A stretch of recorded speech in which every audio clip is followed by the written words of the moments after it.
Yo, yo, yo. Good morning, one and all. Richard Butler here for the Apex Brotherhood live trading. Welcome to our very first live recording. This has been in the workings for a few weeks now, and we're happy to say that this is going to be our first day. First day of spring. It's the 1st of September. So, new month, new you, new stream. Right, guys. I'm completely new at this as a host, so be gentle on me. But what I would like to do is I would like to thank all of you for coming in and joining me and talking and yeah, let's have some fun. So what I want to do is I want to go through EU and GU as a pair that I would like to trade. So no better time like the present than for us to have a look at it. So let's have a look at EU and GU. So I have a chart up here. This is a trading view chart. It is split into two. On the left-hand side, I have the British pound, and on the right-hand side, I have the euro. So when I look at a chart, I generally don't really care all that much for the higher time frame bias. I do, however, like having a look to see if there's any crucial points within the market that I can aim for. So generally, on the higher time frame, I don't really look at the daily or so. Right now, it's on the daily chart, but the daily chart does give you a nice idea of what has been happening over the last few weeks to see whether or not there's any potential movement or are we consolidating. So that's a nice area to have a look at. Now, I have a live chat on the side here, and I will jump into the live chat and just say hello to everybody once there's a handful of people in. But for now, let's just have a look at the chart then. For now, so I'm going to start with, for argument's sake, just the pound. This is the daily chart. I hope that everybody can see the chart itself nicely. Blue candles are bullish candles, black candles are bearish candles, and then this red line is a 200 EMA and the blue line is a 20 EMA, and that is pretty much what I use. I also have a sessions indicator, but you don't see the sessions indicator on the daily time frame. All right, so GU on the daily over the last week or so has not really given any indication of direction. So it has been small candles with larger wicks on either side over the last week. So last week, Monday, Tuesday. Monday was a big bearish day, and then the rest of the week, it was trying to take back all of that bear momentum to go back into a bullish, but it basically ended up closing slightly lower than what it opened up as. And then today, on Monday, we now have a slightly bullish candle, but you can see that we have a downward trend over the last month or so, like last 2 months or so. Sorry, I just got a notification. All right, so on the 4 hourly, let's have a look if we can see anything on the 4 hourly that really screams direction. So on the 4 hourly, I should probably preface this. When I look for entry points, I am looking for what I call base areas. So in general, I don't trade consolidating days. I do not like trying to get in at the lower point and then guess what is the upper point in consolidation, because you don't know you're in consolidation until you're in consolidation. So I like trading trending markets. It can be bullish or bearish. I don't really care. I will trade both of them. I will trade both of them on the same day if I have to. But consolidation to me is difficult to trade because I like the bias. I like momentum. I like the directional moves. And when you have a directional move, there is usually a very small pullback. And those small pullbacks is what I call bases. So generally, you can see a base form, and a base can be 1, 2, up to a maximum of 3 candles. But those 3 candles must never change the direction of the trend. So over here we have a trend moving down. So what you can see is you can see that we plateaued at a point. It started pushing down. We tried to come up. We made a lower high. And then from that point, we started moving down. We started making a lower low than the previous low. Makes a lower high, makes a lower low, and so on and so forth. So in that regard, I have a downward trend. So when you have a downward trend, it is a good idea to start marking up the areas of that downward trend just to give you a nice idea of what is the lowest point and the highest point. So in this case, this was the highest point that we achieved prior to turning into a bearish trend. And this point down here was the very first point that we failed to continue the upward trend. So highest point, it pushes down. That is an area. And then over here, we also have another area where it struggled, or let's say it confirmed the fact that it didn't want to go higher anymore and that it was in fact starting to turn towards the bearish side.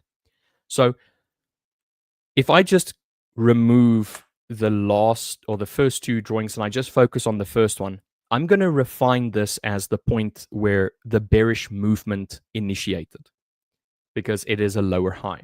So what am I looking for here? I'm seeing on the 4-hourly that there was 4 bearish candles, nice volumetric, like solid large candles, much like this bullish candle over here, but nice volumetric full candles. It started pushing down. It didn't make a lower low. It made a higher low than the previous low. But when it started initiating to push up, it made a lower high. And then when it had the opportunity to confirm pushing up higher, it failed. It failed to push above this point. So what am I looking for? I'm looking for the very last point in which the price attempted to go higher but failed. And then that is the confirmation. So to me, this upward movement over here, this upward movement here is the last attempt to go higher, or the first attempt to go higher, let's rather say. It tried to push lower, it couldn't. It tried to push higher, and then it failed. So this is my point of interest to say, yes, we failed to go higher. So what do? Is I need to deselect that. I take this whole candle, wick and all, as the area to say, this was the very last attempt for us to attempt to go higher, and it failed. It is followed by a bearish candle, and this bearish candle is quite a bit larger than the previous attempt to go down. So the previous attempt were these 3 candles over here on the 4-hourly. It effectively made a double top, and then from there it started pushing down. So here we have our initiation of the downward trend. Downward trend is initiated on this point. So I will then mark this. This is actually a 4-hourly base, but I'm going to mark it as an hourly base for now because I didn't. No, wait. Let's do this.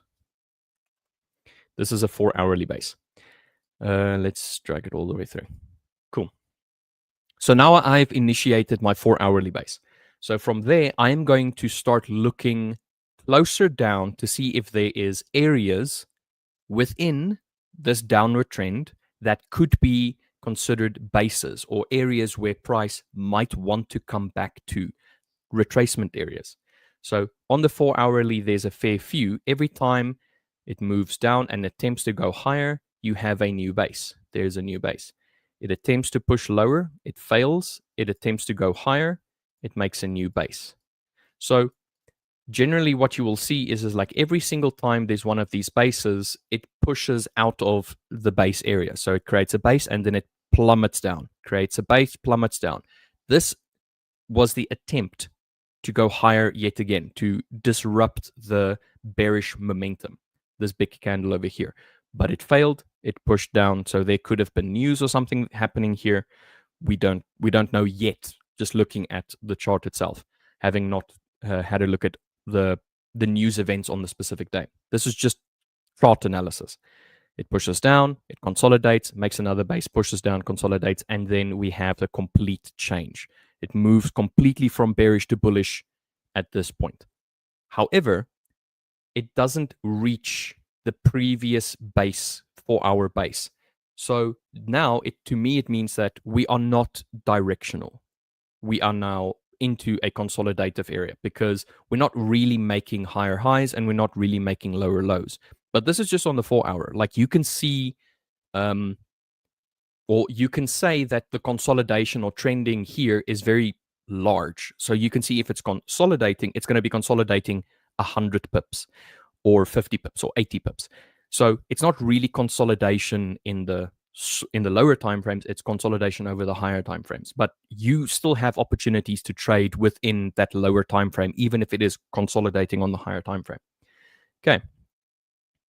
So with the 4-hour basis checked for this downward trend, I can then go down to the hourly in this same downward trend. I can also just put a channel if I so wanted, just to illustrate my point. It pushes down, it makes base candles, it attempts to go down further, it makes base candles, and so on and so forth. So I look at this in every single time frame, from the 4-hourly down to the 15-minute. And when I've reached the 15-minute, as an example, in this downward trend, I will start looking at areas for entries. So I like entering on my 15 or on my 5-minute time frame. So the 4-hour and the hourly is to just get that broad sense of what the market is doing. So if the market itself is trending long term, I'm prefacing long term because it might not be long term to someone else that trades, I don't know, months at it, one trade every few months. To me, 4-hourly and 1-hourly is a higher time frame. It's a longer time frame for me. So I start looking for areas within the 15 minutes where I can enter on either the 5 or on the 15. So now I know that this is where it initiated its downward movement. Now, obviously, I will only know once it's actually happened. I cannot predict that it is going to start moving in that direction. I can just react to it as it's moving down. So in this case, I should probably preface, I only trade the London session. So from 9 o'clock standard or Central Eastern Standard Time, South African Standard Time. So that's UK plus 1. It's UTC plus 2. So it's just 1 hour ahead of the UK Open. So by me, it's 9 o'clock in the morning when London opens up. So that should be about 8 o'clock UK time. So I trade from 8 o'clock UK time until the London session closes. But more often than not, the moment the New York session opens, I will trade from London Open till New York Open in that time frame.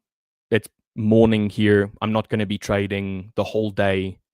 I've got stuff to do. I need to do I need to feed my animals. I need to go and do shopping. I need to do washing. There's like home life stuff that needs to happen. So I try and keep my trading hours from one point to a second point and then just stick within those two so that I can still do all of the extra stuff that I would like to do. I see actually there's a few people in chat at the moment. Good morning. That's MGN Thalantir. For those who do not know, that is my brother. He's a groovy dude. Morning, MGN. How are you? The Davies brothers morning. Now, I wonder which one of the two Davies, if it is both or just the one. Good morning, Davies brothers. It's good to see you guys in. Bailey BFX. Holy crap. Good morning, Bailey. It's good to see you in chat. Thank you for joining me on my very first stream. I know it's a bit raw and it's not refined, but I think once we've grown a little bit and added some stuff, I think it's going to be class. And then Ewan Davis Fitness. Good morning, Ewan. How are you, bro? Glad to see you in as well. You're smashing it, bro. Thanks, Mr. I'm going to say that this is Sir William Davies. Thank you very much. I appreciate that. Oh, this is special. This is Alex. This is my wife. Hello, wife. How are you? What's up? That is now the pressure's on. Jeez. I mean, the real traders and people above are like or like, yeah, okay, cool, it's traders, yeah, they're here for, but the moment your wife pops in, then you're like, oh no, I need to be funny and I need to make funniness. Anyway, gotta start somewhere, mate. Yeah, that's true. That is true, Bailey. I think once you I live by the idea of Yoda's teachings. I don't know if you are a fan of Star Wars. I know that some of the other people are. Myself, I'm a Star Wars fan, and I live by the teachings of Yoda. And Yoda says, there is, try? No, I will try again. Let me start over. Do or do not. There is no try. So that is what I work on. The moment you try to do something, you are in fact doing it. So you either do it or you don't do it. And in this case, yeah, do or do not, there is no try. Sorry, I like screwed that up like royally, but you got the point. So the stream itself, I think some of you guys remember when I was on the LLTF with Will. Never expected to go into live streaming. If you said bingo card 2025 for Richard, live streaming wasn't on it. So had the opportunity to do it with Will a little bit, and it was so much fun. I really enjoyed it. And obviously when LLTF came to a close, it kind of like left a little bit of a hole in my, let's say, day-to-day routine, because I got used to it. Wake up in the morning, you make your coffee, you open up everything, make sure everything's right in front of the computer, open up YouTube, go into the LLTF, and you start watching, and you interact, and you're chatting, and you're talking crap, and all of that stuff. And it was just, it was amazing. With that being gone, I had a decision. I can either look for another morning stream that has the same feel, that has the same camaraderie and community, not necessarily a massive community, but like a community that you feel like you're in a community. You feel like there's a space for you. You can talk, people are interacting, we're chatting, and it's good vibes. Everybody is enjoying the discussion. So I could either do that or I could do it myself and carry on the thing that I enjoyed, which was unexpected. And here I am. This is now something new, something to start. So no try, just do. So yeah, like they say, if you're trying to learn how to drive, the moment you get into that car and you start the ignition and you're turning that steering wheel and you're accelerating, you're driving. Yes, you're learning to drive, but you're driving. So yeah. Sorry, Yoda, is that you? I feel like I have a pretty good Yoda impression. Message from the dark side you have. You should read a book, Start Now, Get Perfect Later, written by Rob Moore. Helped me so much. I am a terrible perfectionist. I mean, I will definitely write that down. I do enjoy reading, I wouldn't call them self-help books, but let's rather say self-improvement books that you can use to learn a new skill or just learn about something that you never knew. So yeah, I'll definitely have a look at that. I'm a terrible perfectionist. So I'm not a perfectionist, so to say. I do want things to run a certain way. I do want things to I have control over it to a degree, but not to the point where I'm not willing to, settle for substandard. Sometimes it's going to be substandard, it's just one of those things. So I'm more of a realist than I would say that I'm a perfectionist. Interested, mate? I've not heard of that one. Which one are you referring to?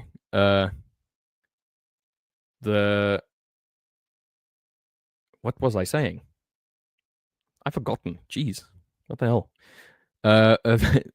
the Davies brothers, if you can just like tell me which one is it that you were referring to, maybe just refresh my mind there. I haven't read the book Bailey, but I used to, but I used to be the same until my brother slowly brought it out of me that I'll never be perfect. Just do it. Yeah, no, I agree with that. Like perfection is a frame of mind. It's not it's not something that you're gonna. It's not an achievement.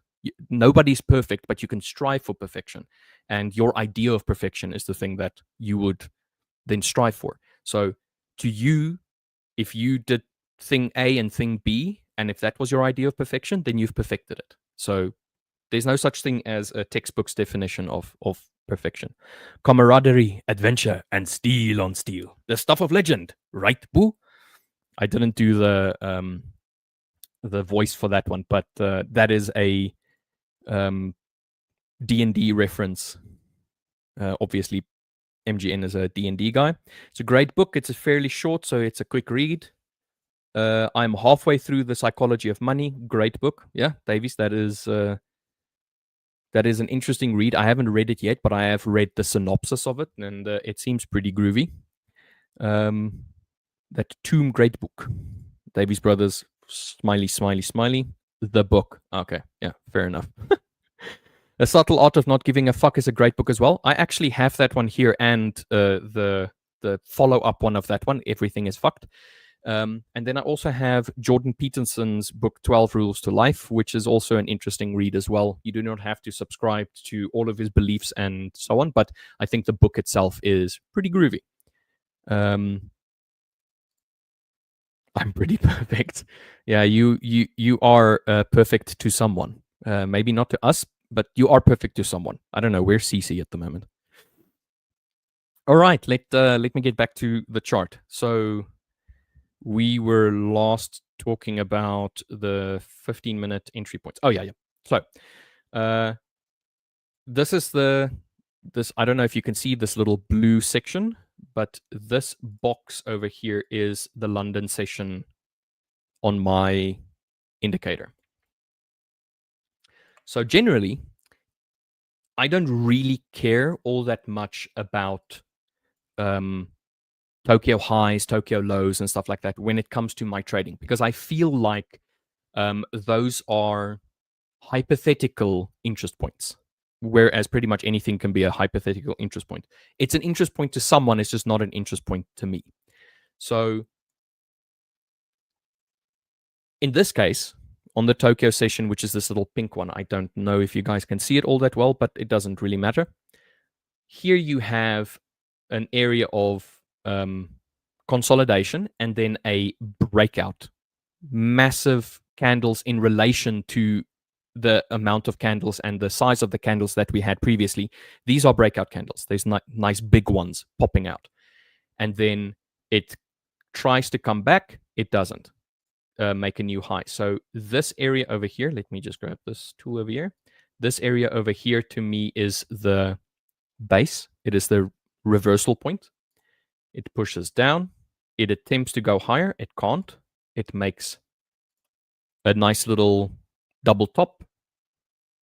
It pushes back into the Tokyo session. It reacts out of it, pushes down, comes back up again. Now, this is where I start looking for the trade. So now I have the confirmation of the downward trend. You can effectively see that it is making lower lows, but not really making higher highs. It's pushing down. It tries to go up. It can't. It pushes. It makes a lower low. It pushes up. It just fails. It just fails to go higher. So here, now I'm interested. This is on the 15 minutes. So I'm going to zoom in a little bit just so that it can be seen properly. Here is an upward pushing leg. But because I have now established that this is a bearish momentum initiation, I am now going to start looking for my entry points.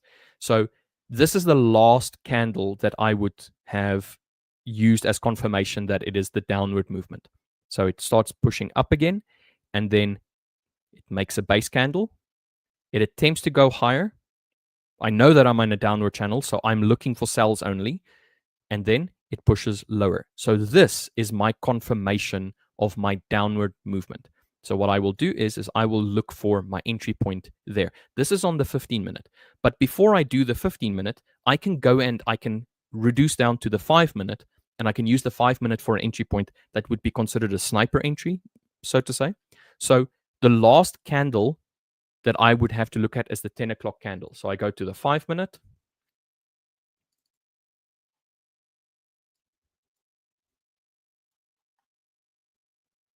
Where's my drawing? I've lost me drawing. Ah, there it is. All right. So it's pushed lower. There's the 10 o'clock candle, that nice little one that is showing me that it is a downward channel. Now I'm going to look for the point where it starts reversing. So it's pushed down. I could even have entered somewhere over here, but for the sake of this illustration, I'm not going to be looking at this one. I'm going to be looking at this point over here. It starts pushing up. And now the thing that you can see is that it is at least 20 pips. This is 22 pips movement. So if you wanted, you could have taken this retracement going back, but what confirmation would you have had? So what I'm looking for is I'm looking for that point where it pushed up and then it fails to create a new high. It fails to create the new high at this spot over here. And then it starts pushing lower. So when it starts pushing lower, I'm going to start and enter right there. And I'm going to either do a 1-to-1 or a 1-to-1.5, depending on whether or not it was overbearingly flat in the market, or if it just didn't really show me like volume, it didn't show me momentum, I will take a 1-to-1. But in general, I do a 1-to-1.5. And I will always take either a 10 pip take profit or a 15 pip take profit. And then I include commission as well, which I usually add as 4 pipettes. So it will be 15.4 or 10.4.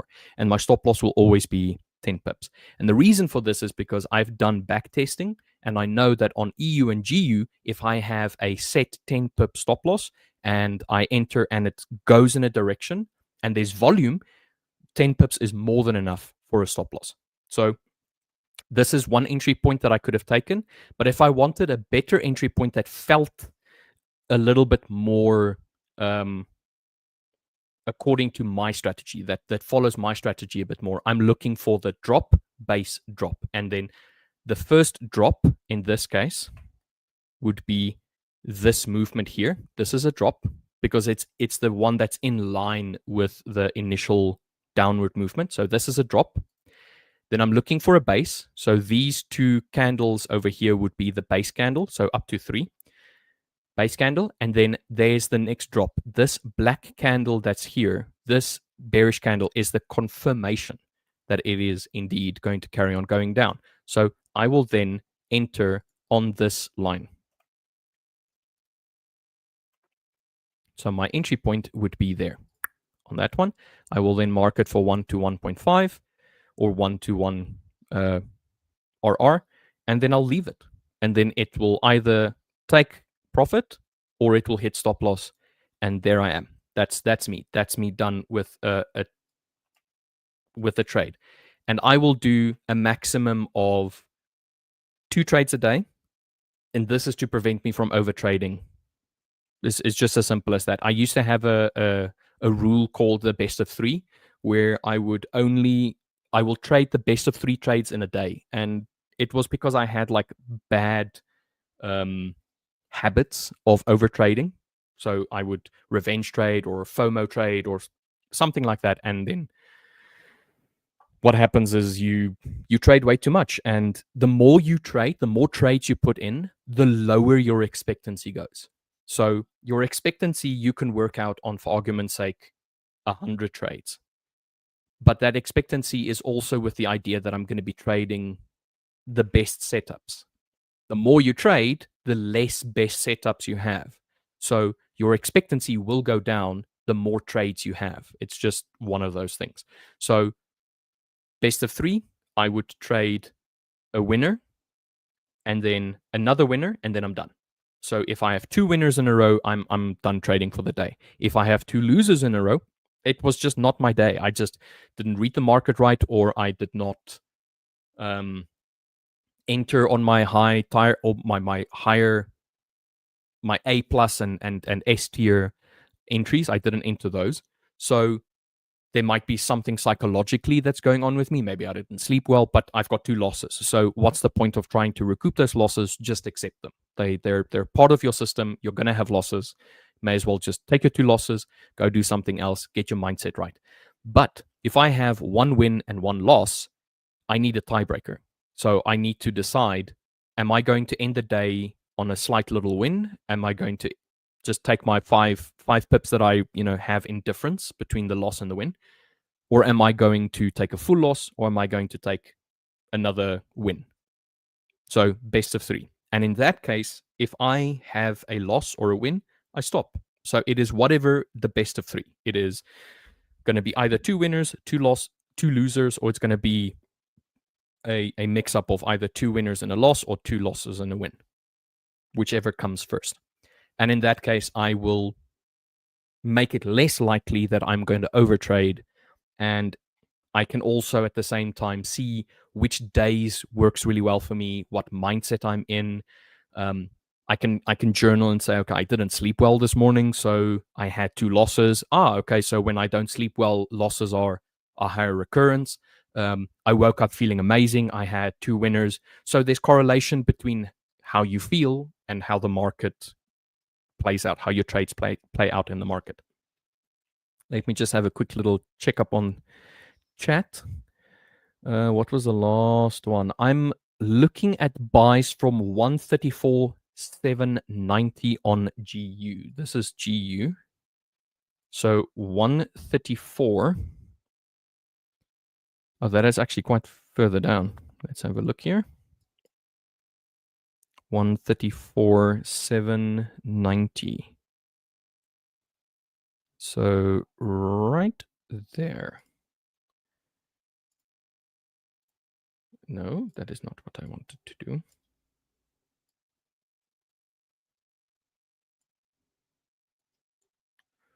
Let's delete that one. Let's try again. So 790. So that is what we're looking at. So why did you choose this area? What are you seeing on this area as an entry point? Okay, let's try the higher time frame first. Okay, I can't see on the 4-hour just yet, just that it's in the middle of a 4-hourly candle. The hourly, we do have this area over here, which was a little bit of a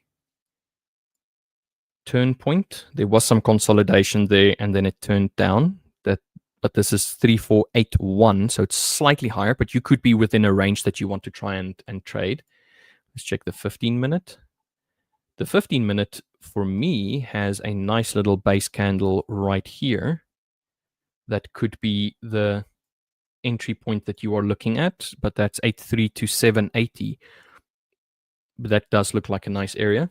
There is a slightly smaller one right underneath it as well, which is exactly for 790. So this might be the area that you are looking at, this base one. I don't know if you trade according to bases and so on, Bailey, but what I can see is that it does look like a base point. It is a small one on the 15-minute, but you obviously know your system by heart, so you'll have your reasons exactly why you want to enter there.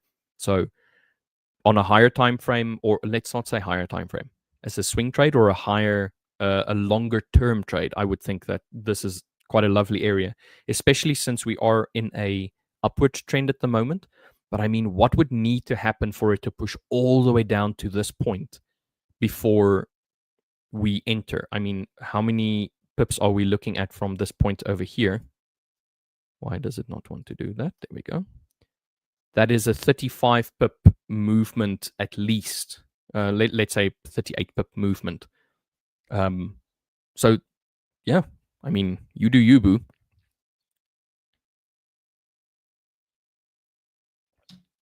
I'm still in a Euro JPY trade from 3 weeks ago to the day. Yeah, your swaps on that must be killing you at this point. I can only imagine what UJ is doing. Let's see. Oh, but it looks good though. You're still in a buy, right? Yeah. This looks good.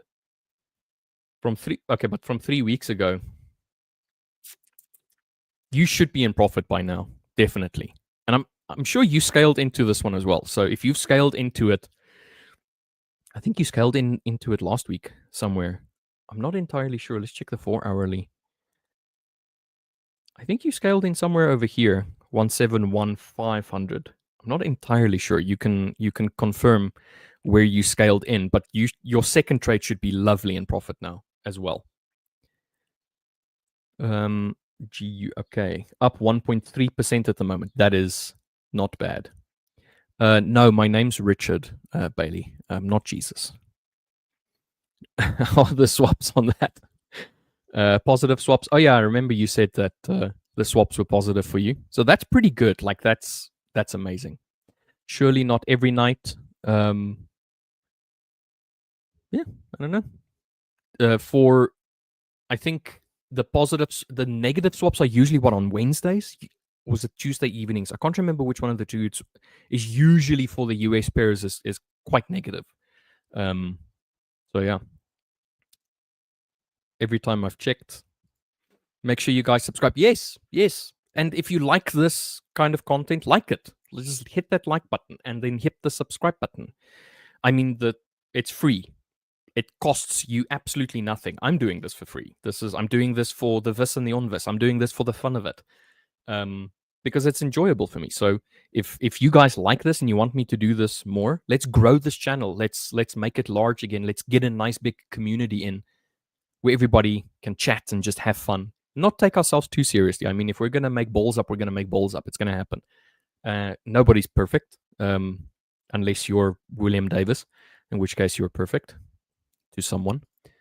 Support Richard Butler. Thanks, man. Solidarity. I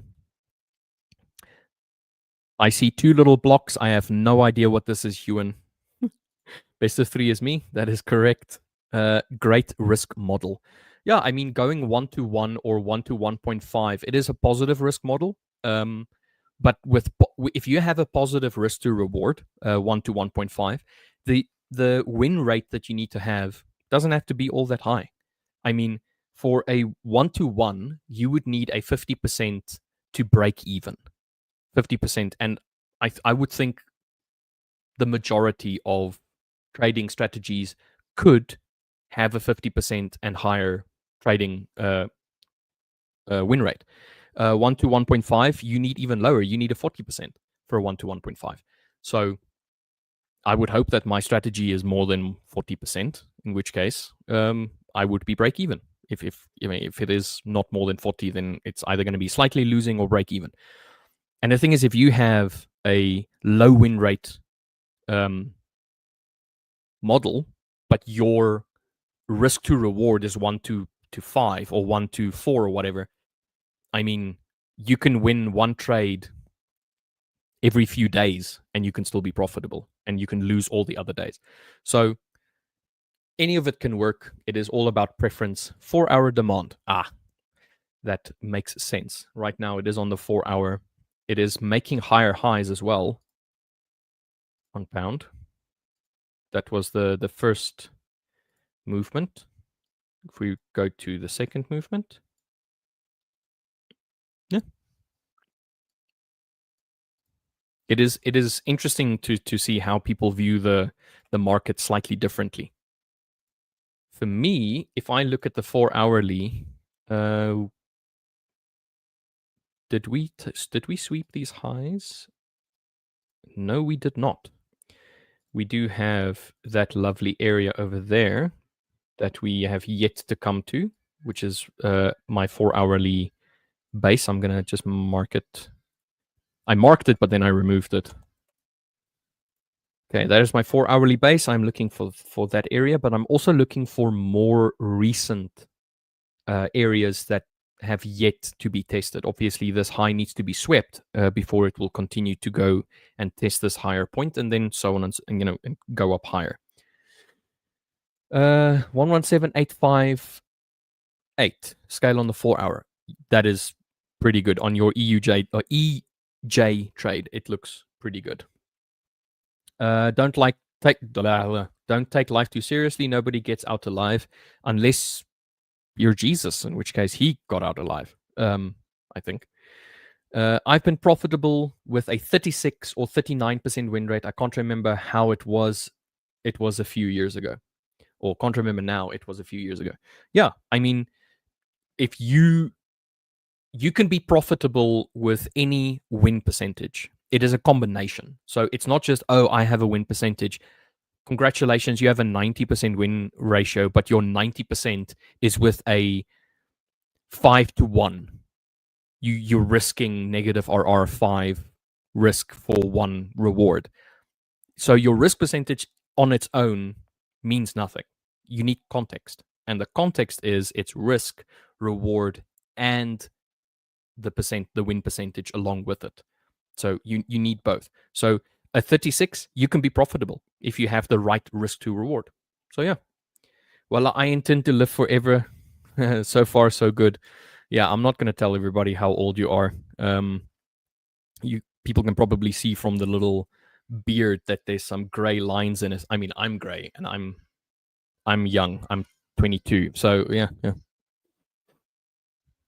Bailey is back. I didn't even know you were gone.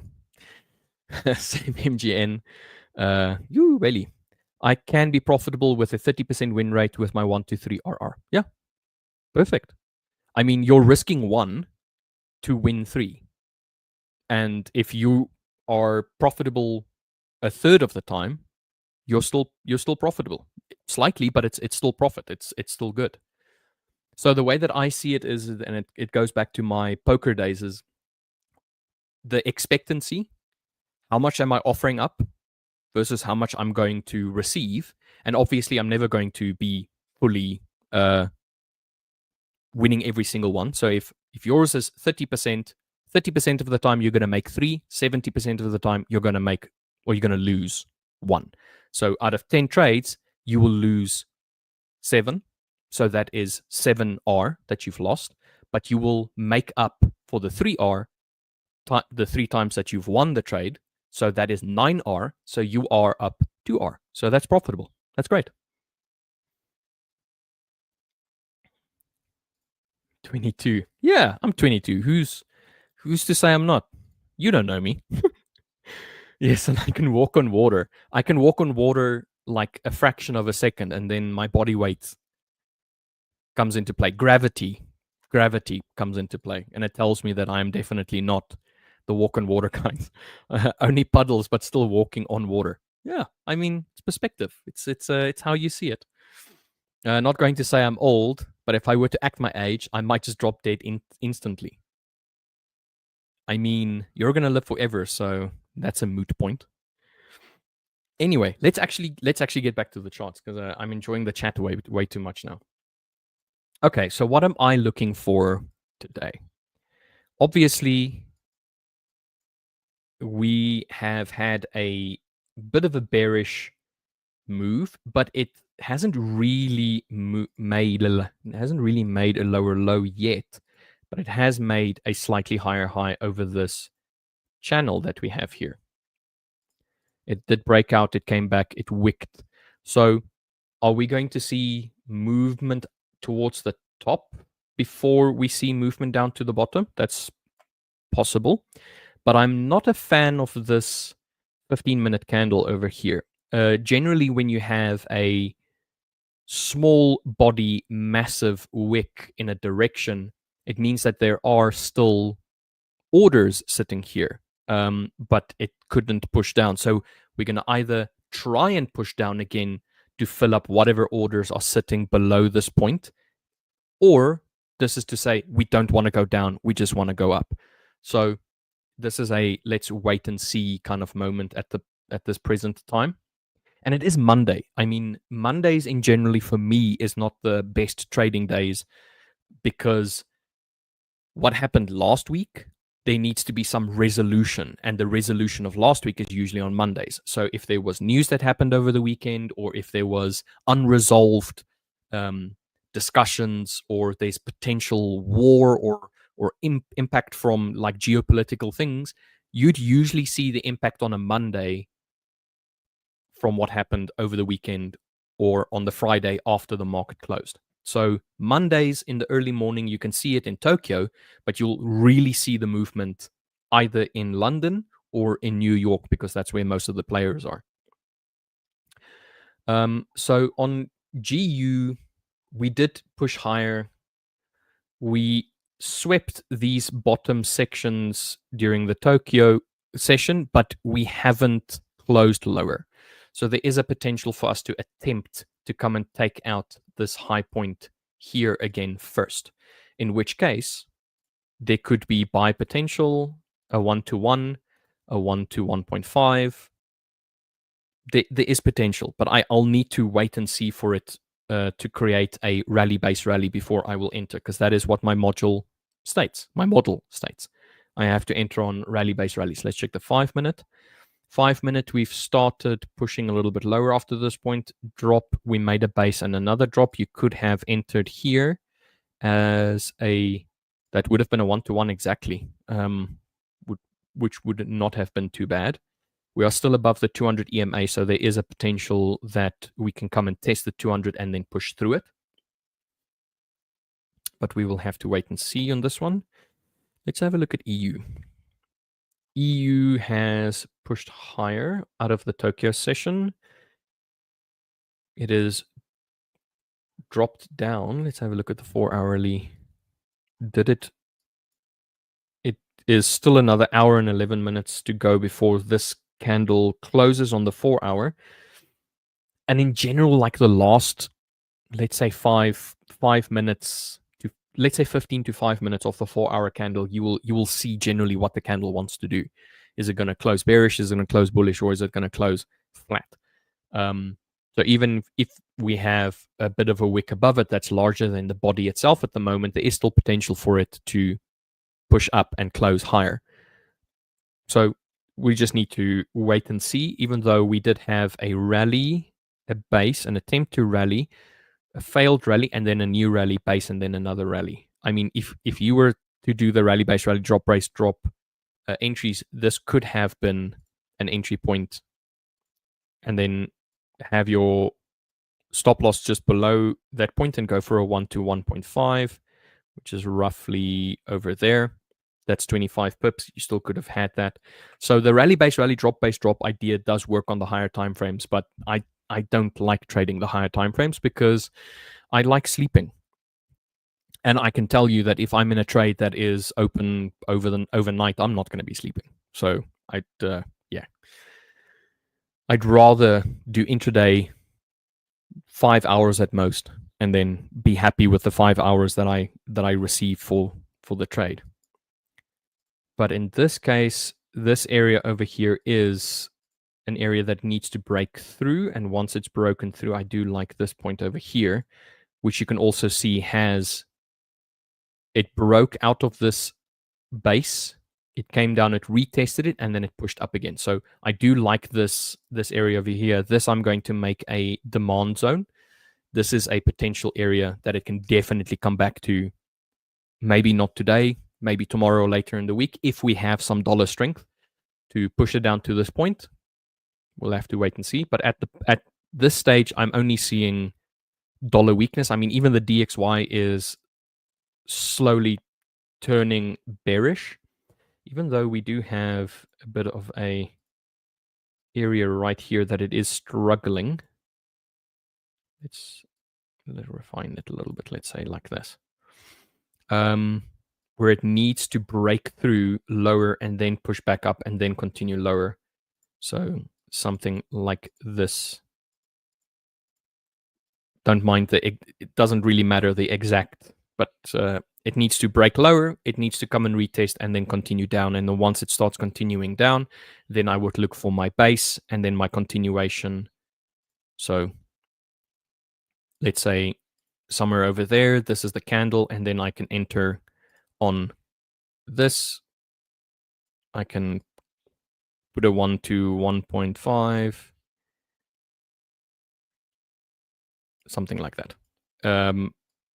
That is what I would be looking for on the specifically the dollar pairs where dollar is weakening. So it needs to push through, retest, and then continue lower. So if this is bearish, then okay, so UJ is flat. You can see on the 15-minute that there's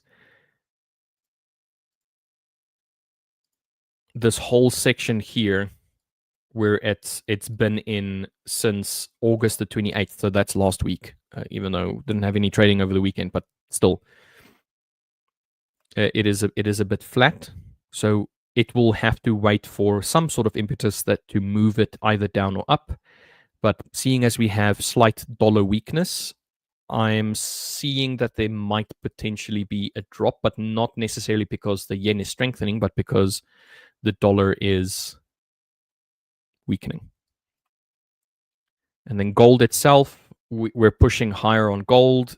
So generally, if gold is moving up, dollar would be weakening. True price may be slow today. Yeah, it is. It's like I said, Mondays to me is like a difficult day to trade because oh yes, you're true. That's true as well. Today is a US bank holiday. But the thing about the US bank holiday is you would expect to see the US bank holiday impact during the New York session. So during London, all of your participants are still there. You still have all of the London and all of the European countries still participating, and New York is asleep. So you won't really see the impact of the US bank holiday now. You will see it when New York opens up. But then obviously you have all the other participants there. You have Canada, you have the South American countries that are also participating, the Mexican, which is also still North America, Mexican government and stuff like that, also participating still in the Forex market. But your big player, the US, is not going to be participating today. So I can still trade today and I can still get nice moves, but there's still this idea of the expectancy. So if you don't expect the US participants to play a role later in the day, you can push the price wherever you want and they're not going to react to it. Or you're going to be like, okay, there's nobody that's going to react to this in the afternoon. We may as well have a slow day. So it's like it's all open to interpretation, I think. Gold, as I was saying, has started moving higher. It hasn't really pushed higher. I mean, this is very close to all-time highs. Are we not? Yeah, I mean, all-time highs is up over here. At 3500.2, we can throw the 0.2 off. But we're super bearish. Super bullish, not bearish. Super bullish. On the daily, there was only one day that we had, let's say, negative day. But since then, it's been pushing higher and higher and higher. If we're to come and test 3500, which is $25 away, which I think we can definitely have this week, there might be a literal shit ton of sellers sitting right above the 3,500 point, waiting to just sell off to take their profits off. Being a new month, you never know. People might just be really trying to push the price higher with the gold so that it can appreciate a little bit more, so that they can get a little bit more bang for their buck. But I'm almost certain that there's going to be at least a few sellers here, enough to make it push down again to try and test a new low again. Not a lower low, but like a new low. I don't think that it's just going to break through and continue going up. I think it's going to push just above it.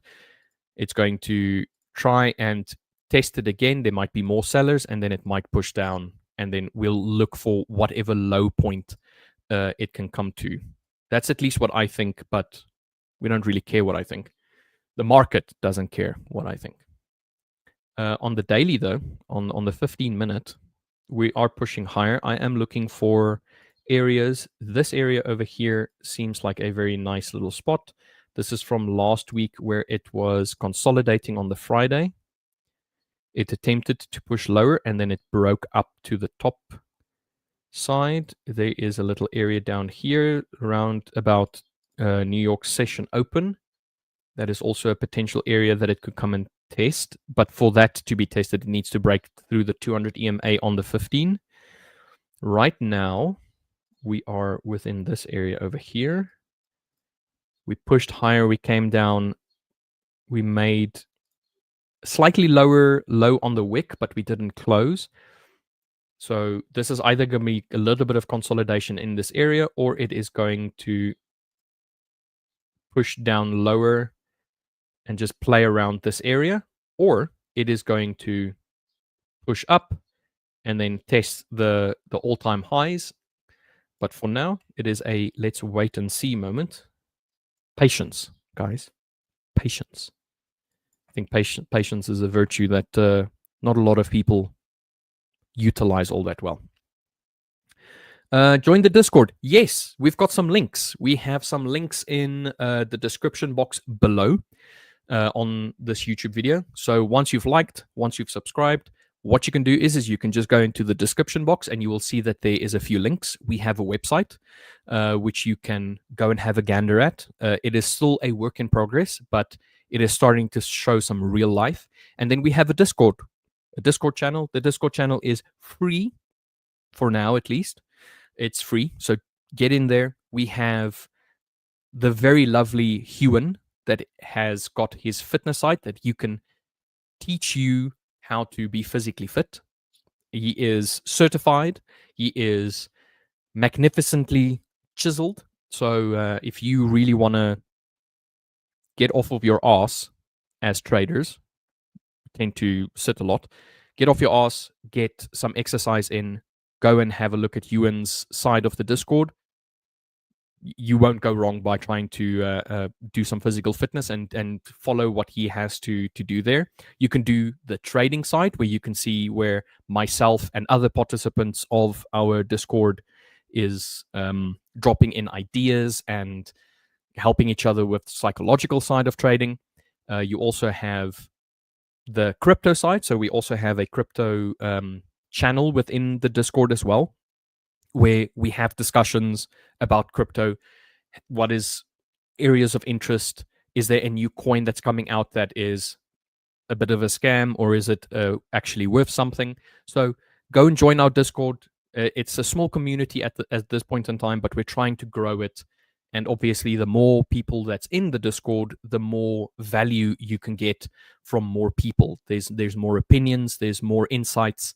So go and join the Discord. So if the Discord itself, or if the link in the YouTube channel is not a hyperlink, meaning it's not a clickable one, you can just copy that HTTP section all the way through, and then you can just drop it into either your browser or straight into Discord itself, and then you should be able to join from there. We are going to look into why it's not why it's not popping up as a hyperlink, but we think it might have something to do with the streaming equipment that we are using specifically is a little bit wonky today.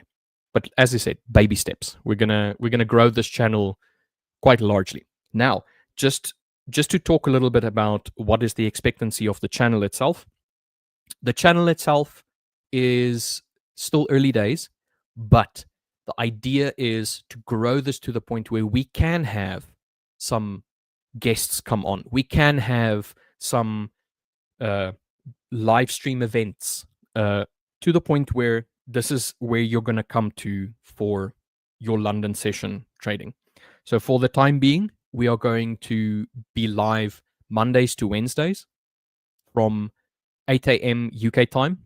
That we can always adjust the time if people would prefer a later start date or start time, let's rather say, or if people would like a longer stream itself. But in that case, I'm going to need some participants. I'm going to need some people to come and join me and talk to me, because I am standing here for almost an hour now talking to myself, and I'm not used to it. So I might go on tangents. I don't know, focus on something completely different. So whatever value it is that you would like to get from the stream, it's going to come from input. It's going to come from my input, and it's going to come from your input as well. So you're going to be in the chat. You're going to come and join me as guests. We're going to talk. We're going to chat. So yeah, that is the idea of the Discord. And I think for today, we've been live for almost an hour. I think for today we're going to have just the 1 hour. just so that we can so that I can get used to this. I can also not take up all of your time, and I do know that you guys have some stuff that you need to do. So I want to say thank you very much for joining me on my very first live stream. If you want to, go and join the Discord, click on all of the links. If it doesn't work like a hyperlink, just copy it and paste it. A little bit of work, but go and join the channel, the YouTube channel, like, subscribe, and yeah, we're going to start moving on from here going forward. Going an hour so far solo, that's mega. Yeah, I mean, thank you. I appreciate that. So yeah, I think that's going to be it, guys. Thank you very much for joining me, and have a lovely day. We'll talk again tomorrow. Join me tomorrow, same time, same place. Hopefully, I have a trade going. All right, guys. Have a nice day. Cheers.